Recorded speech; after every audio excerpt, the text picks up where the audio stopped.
You didn't land here by randomness. Something deeper pulled you in. A quiet tension behind your eyes. A knot in your chest that refuses to loosen. Not the kind of pain that screams, but the kind that lingers. You've been walking through something lately, haven't you? Maybe you're tired of pretending it doesn't affect you. Maybe you've tried to stay strong, but no one ever told you what that actually means. Maybe the world told you resilience is just about holding it together, when inside everything feels like it's falling apart. This is not just a video, it's a pause, a breath, a reminder, because the Stoics didn't write their wisdom from comfort. They lived through war, exile, loss, betrayal, yet somehow through that fire they forged something unbreakable, not in their bodies but in their minds. Marcus Aurelius didn't pray for easy days. He trained his mind to endure. Seneca didn't avoid hardship, he invited discomfort to sharpen his discipline. Epictetus was born a slave, yet taught emperors how to be free. You're not weak because life feels heavy. You're human, but you are capable of becoming stronger than the weight that presses on you. So stay here, stay with this. Let's walk through the fire together, because if you're looking for clarity in chaos, peace in pain, and power in the face of life's storms, this is your path. If this message already speaks to something inside you, consider subscribing. This journey isn't about noise or motivation. It's about quiet strength, one insight at a time. What follows isn't theory. It's a timeless formula, how to take life's hardest seasons and turn them into the foundation of your strongest self. Number 1, embrace the fire. Adversity is your teacher. You resist the pain at first, of course you do. The setback, the silence, the sudden change, it doesn't feel like a lesson. It feels like punishment. Something goes wrong, and instinctively you ask, why me, why now? But here's the shift. What if you stopped asking why it happened to you and started asking what it's trying to show you? You begin to understand this moment you're in, this hard time.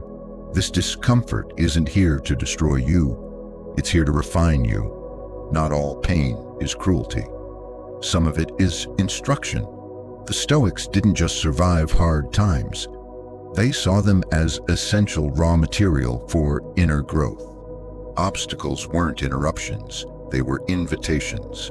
Marcus Aurelius captured this idea with quiet certainty. The impediment to action advances action. What stands in the way becomes the way. Read that again slowly. What stands in the way becomes the way. It's not about avoiding the fire, it's about walking through it aware, steady, awake. You think of iron dropped into flame, hammered and shaped again and again. The process looks violent, but it's how a blade is born. The fire isn't the enemy, it's the forge. So what about you? What fire are you standing in right now? Maybe it's the silence after a loss, the ache of a dream deferred, the pressure of expectations you didn't choose. It's not easy. The Stoics never pretended it would be. But they did promise this, that your strength isn't revealed in ease. It's built in hardship. Seneca once said, difficulties strengthen the mind as labor does the body. Not just poetic, but practical. Here's how. Next time something painful happens, pause. Instead of immediately resisting, blaming, or retreating, just observe. Name what's happening. Feel the weight of it without flinching. Then ask, what skill is this moment trying to strengthen in me? Patience, clarity, letting go, restraint. That reflection alone starts to shift the experience from random suffering to intentional training. Start reframing daily adversity as micro-resistance training for the mind. Running late, use it to build calm. Feeling overlooked, use it to find your self-worth independent of recognition. Struggling with outcomes, return to effort. You begin to see every hardship is a repetition, every challenge is a rep, and every rep makes you stronger if you stay present. That doesn't mean you'll enjoy it. It doesn't mean you won't fall, but falling is not the opposite of resilience. Refusing to get up is. The Stoic practice is not emotional suppression. It's emotional alchemy, turning pain into power, chaos into clarity. You'll notice the moments that once rattled you no longer do, not because they stopped happening, but because you changed inside them. You'll begin to walk into hard moments and say, "This too will teach me." This isn't toxic positivity, it's radical responsibility. You're no longer the victim of every fire, you're the student, sometimes even the blacksmith. And the more fires you walk through, mindfully, honestly, bravely, the less afraid you are of the next one. So here's the question. Are you trying to run from the fire or walk through it with awareness? Because when you shift your posture toward adversity, when you say, "Yes, I feel this pain, and I will learn from it," you step into a deeper kind of strength. Not loud, not flashy, just grounded, like a tree that's weathered 100 storms and still stands rooted in silence. And maybe one day, someone else watching your calm in chaos will whisper to themselves, "If they can face that, maybe I can too." That's how fire becomes fuel. That's how pain becomes purpose. That's how adversity becomes your teacher. Number 2, endure with dignity. Suffering is not the enemy. You flinch when the pain arrives, not because you're weak, but because you're human. You were taught to avoid it, to escape, to numb, to distract. But here's the truth. Stoicism whispers gently through time. Pain is not your enemy. It's your invitation to endure with dignity, because not all pain can be solved. Not all suffering has an exit door. Sometimes it just needs to be carried, not forever, but long enough to shape the kind of person you were meant to become. Seneca once wrote, "If it is endurable, then endure it." Stop complaining. At first, it sounds harsh, but underneath, there's compassion, a challenge wrapped in clarity. Seneca isn't telling you to be a stone. He's asking, what if you already have the strength to endure this? What if you've always had it, but never trusted it? The world today sells comfort like a drug. Soft couches, fast escapes, instant noise to drown out silence. But the Stoics practiced something deeper. They didn't seek suffering, but when it came, they met it with posture, with breath, with presence. Think of a mountain. Storms come and go. Wind howls across its surface, but it doesn't protest. It simply remains. That's endurance, not resistance, not denial, but quiet, grounded presence in the middle of what hurts. Maybe today your suffering is invisible. Maybe it's not a broken bone, but a broken dream. Not loud chaos, but quiet uncertainty. That counts too. Stoicism makes no hierarchy of pain. So what does it mean to endure with dignity? It means you stop asking the pain to go away immediately, and instead, you hold it like a heavy stone in your hands without dropping it, without blaming it, without becoming it. You say, "This is mine right now, not forever, but for now. This is mine to carry." The mind rebels at first. It wants quick solutions. It wants the return to normal. But growth doesn't happen in the return. It happens in the staying, in the breathing, in the moment you whisper, "I will not break here." And if you do break, you learn that even broken things can be mended. Even cracked vessels can hold light.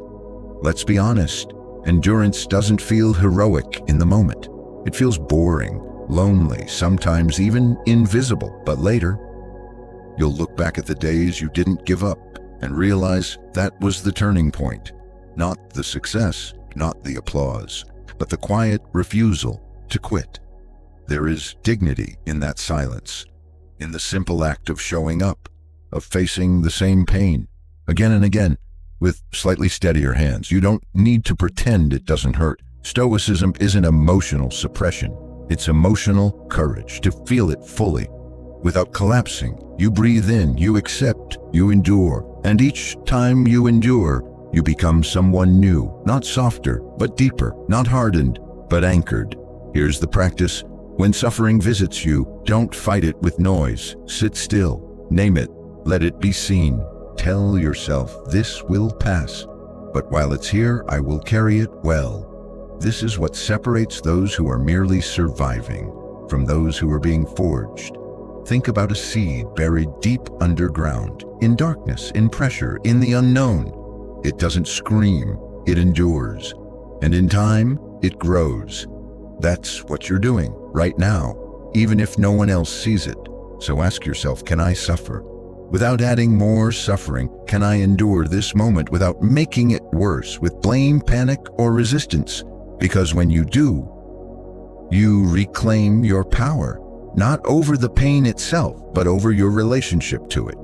You learn the ancient art of suffering with dignity, not as a victim, but as a witness to your own strength. And in that stillness, you begin to feel something unexpected.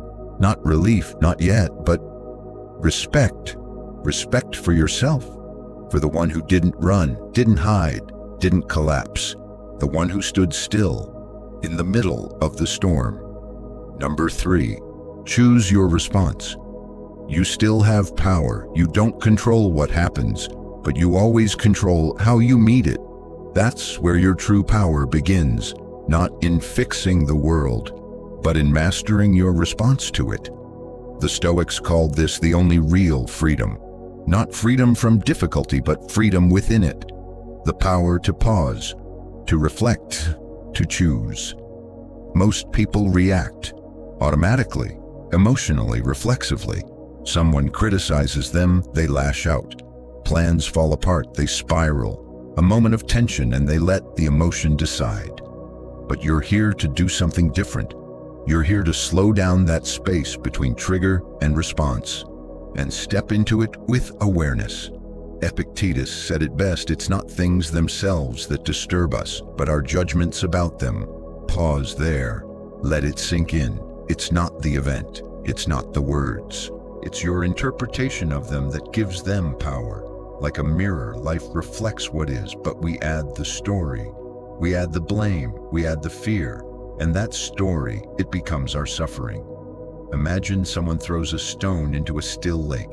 The water ripples, but eventually returns to calm. Unless you keep throwing stones, unless you keep stirring it. So much of our pain isn't from what happened, it's from what we keep telling ourselves about what happened. The Stoics teach you to step outside that loop, to observe your mind like a bird watching the forest from above, not to suppress your emotions, but to understand them, to own them, to respond with intention. This is where your real strength lives, in the moment where everything in you wants to react and you don't. Not because you're suppressing, but because you're choosing. This is what separates you. This is what defines resilience. You begin to see emotions for what they are. Messengers, not masters. Signals, not sentences. You feel anger, but you pause. You ask, what's behind this? What belief am I defending? You feel fear and ask, what am I assuming about the future? Is it true you feel insulted? And wonder, why do these words carry weight? What part of me feels exposed? This is radical responsibility. It's not easy. It means you stop blaming. You stop outsourcing your peace to external events. And that's hard, because blaming is addictive. It feels easier, more satisfying, but it keeps you trapped. Here's the practice next time you feel the rise, anger, anxiety, shame. Pause, breathe. Don't speak right away. Don't act from it. Step back and observe. Label the feeling, then choose. Not what feels good in the moment, but what aligns with your deeper self. That's what the Stoics called living according to nature. Not the nature of impulse, but the nature of reason, of clarity, of harmony. You begin to realize the world can be chaotic, people can be unfair, life can be unpredictable. But your response, that is yours, always. It's the one thing life can't take. The one place where freedom is always possible, even in crisis, even in heartbreak, even in loss. Think of the sky. Storms come and go. But above the clouds, the sky is always calm, always untouched. You are the sky, not the storm. So ask yourself, are you the echo of your emotions? or the master of your mind. Every day gives you 100 chances to choose, to rise, to respond, to return to stillness, not because life is easy, but because you've remembered that no matter what comes, you still have power, the power to pause, to question, to choose a response that reflects who you are, not what the world throws at you. And that, more than anything, is the mark of a Stoic. Number 4, voluntary discomfort. Train for the storm before it comes. Comfort is seductive. It wraps around you like a warm blanket, but stay in it too long, and you forget how to move, how to stretch, how to withstand. You think you're safe, but really, you're unprepared. The Stoics saw this trap early. They knew that strength isn't built in moments of ease. It's built in moments of chosen hardship, before the chaos, before the storm. They practiced what we now call voluntary discomfort, on purpose, not to suffer needlessly, but to build the muscle of resilience before it was needed. Seneca wrote, "Set aside a certain number of days during which you shall be content with the scantiest and cheapest fare, with coarse and rough dress, saying to yourself all the while, is this the condition that I feared? Think about that. What if you trained for adversity the way an athlete trains for a game, not just by wishing for it to go well, but by preparing for when it doesn't? It's not about becoming rigid, it's about becoming ready. Think of a cold plunge. You step in. It shocks the body. You breathe through the discomfort. You're not doing it to be extreme. You're doing it to teach yourself a message. I can endure uncomfortable things and remain calm. Now imagine facing rejection, failure, or loss. Having trained your mind in smaller chosen struggles, you're not thrown off as easily. You've met discomfort before. This is the gift of voluntary hardship. It builds familiarity, and familiarity breeds calm. You begin to see the daily luxuries, warmth, ease, silence, not as entitlements, but as gifts. And you understand. You don't need everything to be easy to be okay. That's powerful. Here's what it might look like in your life. You skip the elevator and take the stairs, not because you have to, but because you can. You eat simply for a few days to remind yourself that joy doesn't live in flavor alone. You turn off distractions, sit in silence because your mind needs strength more than noise. You speak up in that meeting despite the tremble in your voice, because growth often wears the mask of fear. It's not about proving something, it's about practicing something. Resilience. You learn to do hard things on purpose, in small doses, consistently, and when real difficulty arrives, the unexpected loss, the financial strain, the heartbreak, you're not as shaken, not because it doesn't hurt, but because you've built a mind that knows how to stay steady. Musonius Rufus, another Stoic teacher, believed that physical training was essential for moral development. He saw the connection: discomfort for the body strengthens character for the soul. The modern world shields us from almost all discomfort. Climate control, instant meals, quick validation. But the result? We grow fragile, reactive, dependent. Voluntary discomfort reclaims the middle. It trains the nervous system to withstand spikes in difficulty, so that when real adversity hits, you don't crumble. You respond, like a tree swaying in the wind, not because it's never been pushed, but because its roots have practiced holding firm. So here's the challenge.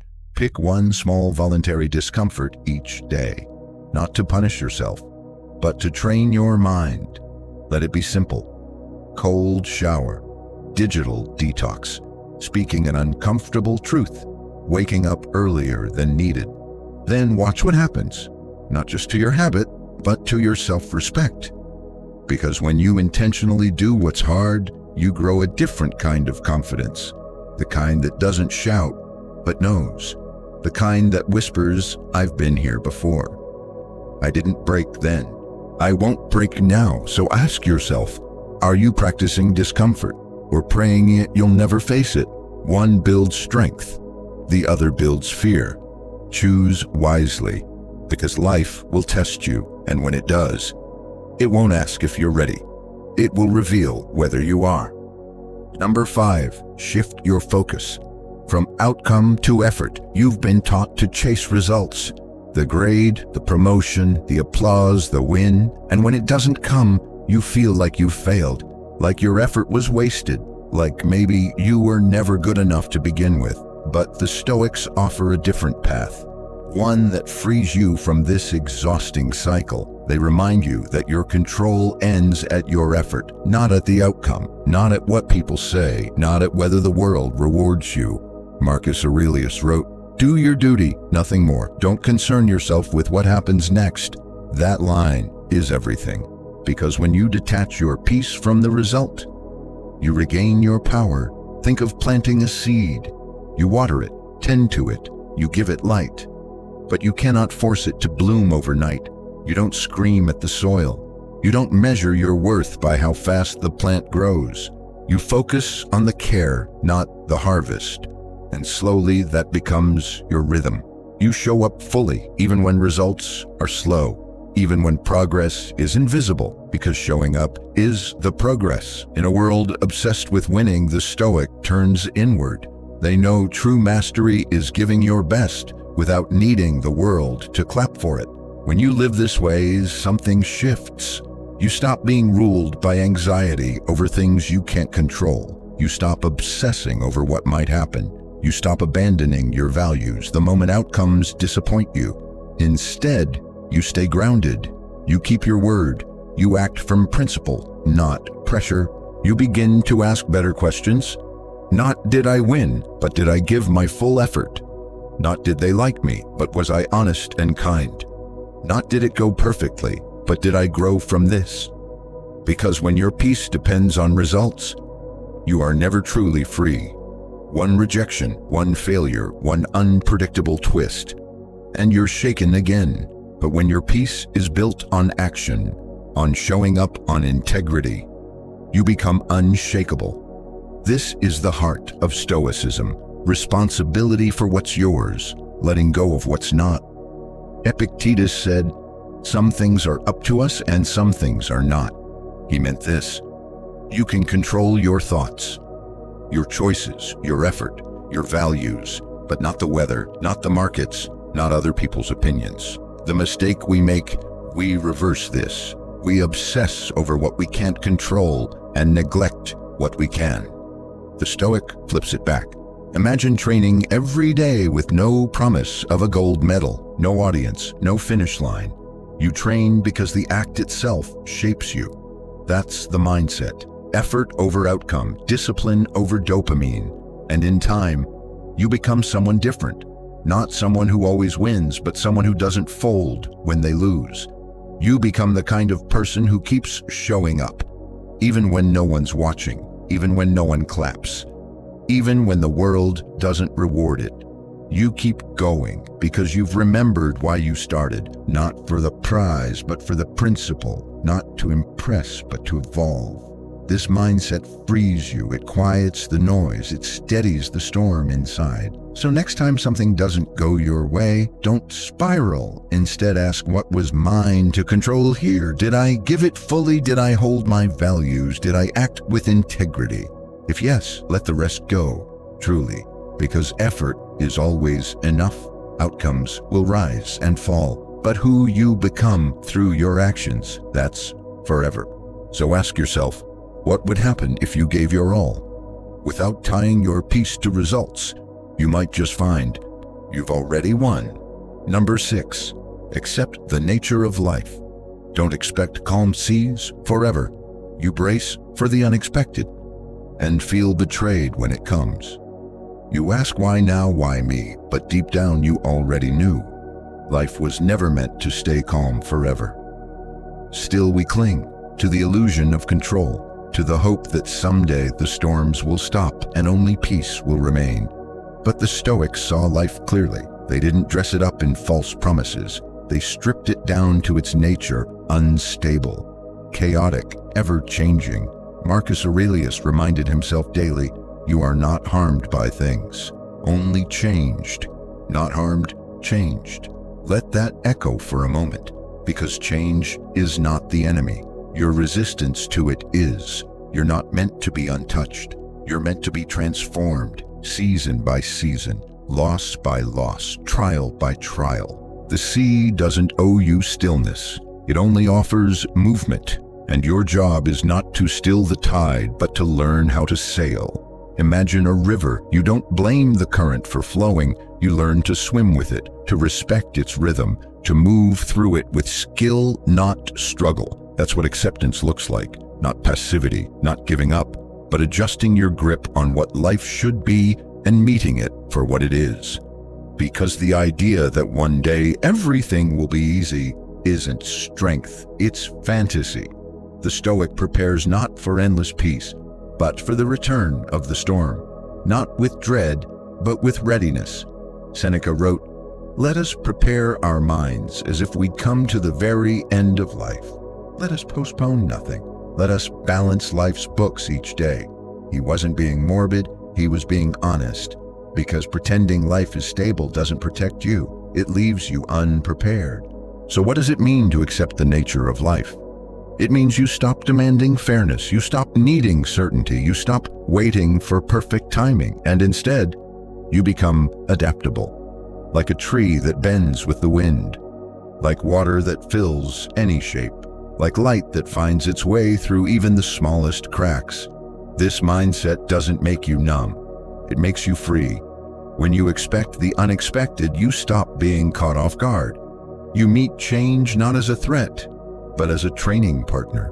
You begin to live each moment fully because you understand how fragile, how fleeting, how completely unguaranteed it all is. And that knowledge, it sharpens you. It makes you more present, not less, because you're no longer waiting for life to begin. You're in it now. This mindset also helps you forgive yourself, others, the world. You stop asking people to never fail you. You stop asking events to always go your way. And in that space, you breathe. You flow, you endure. You recognize that peace isn't found in the absence of problems. It's found in the ability to remain steady within them. You feel the waves rise, and you don't panic. You adjust your sails. You trust your training. So ask yourself, are you resisting the natural rhythm or learning to surf the wave? Because nature doesn't make mistakes, only patterns, only cycles. There will be joy again, there will be loss again, there will be stillness, followed by noise. That is the nature of things. To live well is to ride that rhythm, not curse it. To say to life, I see what you are, and I won't look away. And in that gaze, you become someone different, not untouched, but unshaken, not unbothered, but unbroken. You carry calm like an anchor, not because the sea is still, but because you no longer expect it to be. That is acceptance. That is resilience. That is the Stoic way. Number 7, practice presence. Pain lives in anticipation. You wake up, and before your feet even touch the floor, your mind is already running, thinking about what might go wrong, what might happen, what you might lose. It's not the present moment that hurts. It's the imagined one. The future you've rehearsed 10,000 times in your head and suffered through each time. The Stoics knew this well. Seneca wrote, "We suffer more often in imagination than in reality." And how true it is. The meeting you dread, the mistake you replay, the future pain that hasn't come but has already robbed you of peace. That's the weight you carry, not reality, but anticipation. Anxiety is a time traveler. It pulls you out of this breath and into 1,000 futures that haven't happened, might never happen, and yet you feel the emotions as if they're real. Your body tenses, your chest tightens, your focus scatters. Why?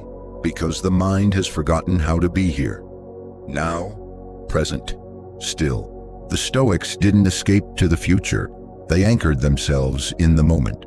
Not because it was perfect, but because it was real. And it was enough. Think of standing in a shallow river. If you try to predict every rock ahead, You miss the one right under your feet.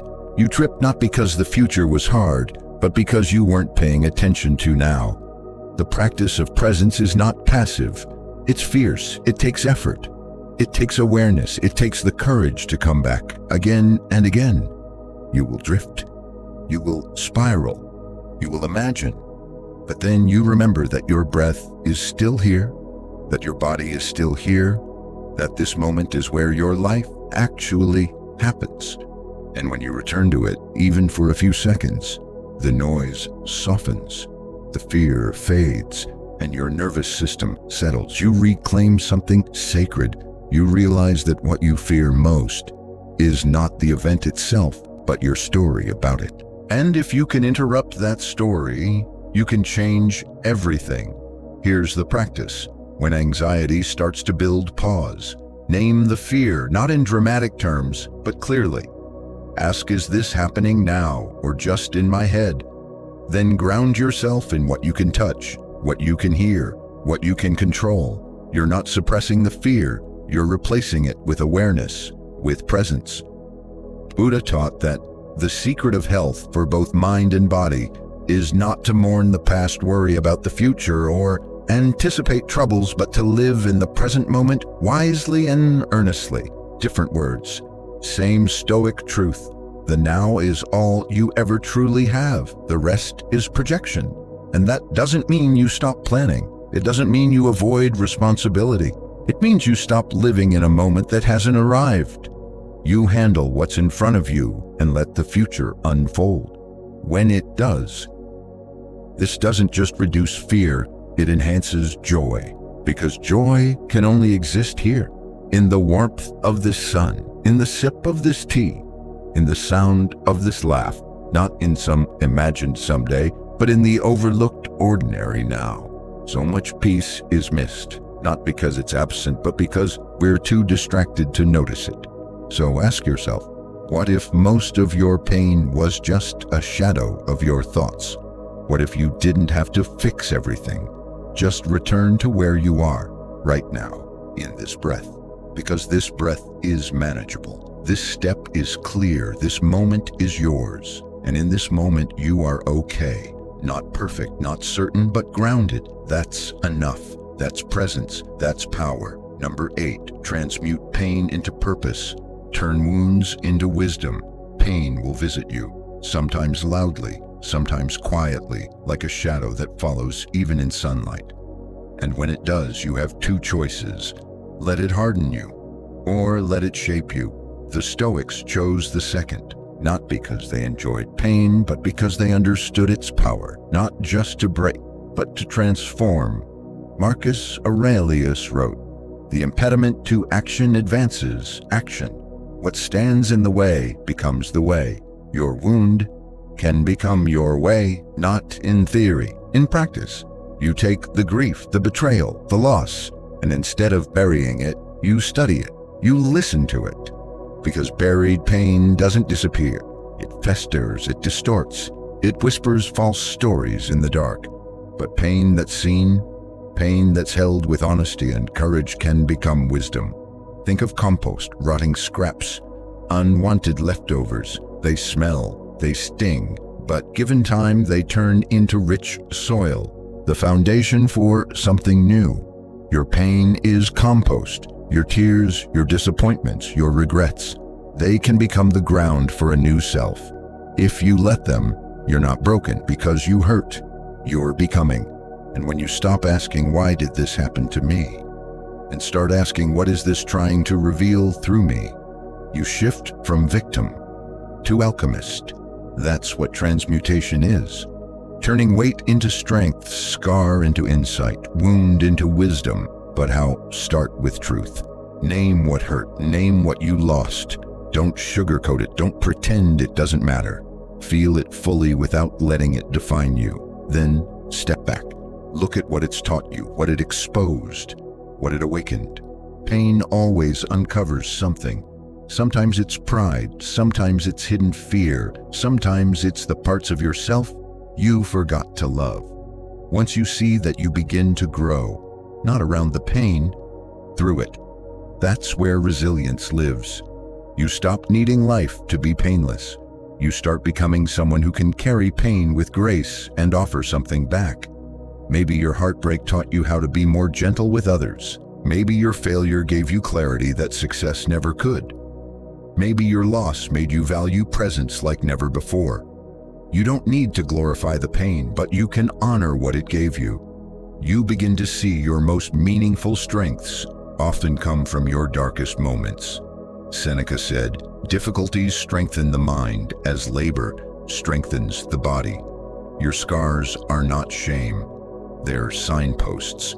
They show where you've been and remind you what you've survived. That doesn't mean the pain goes away. It means it changes shape from sharp to soft, from chaos to clarity.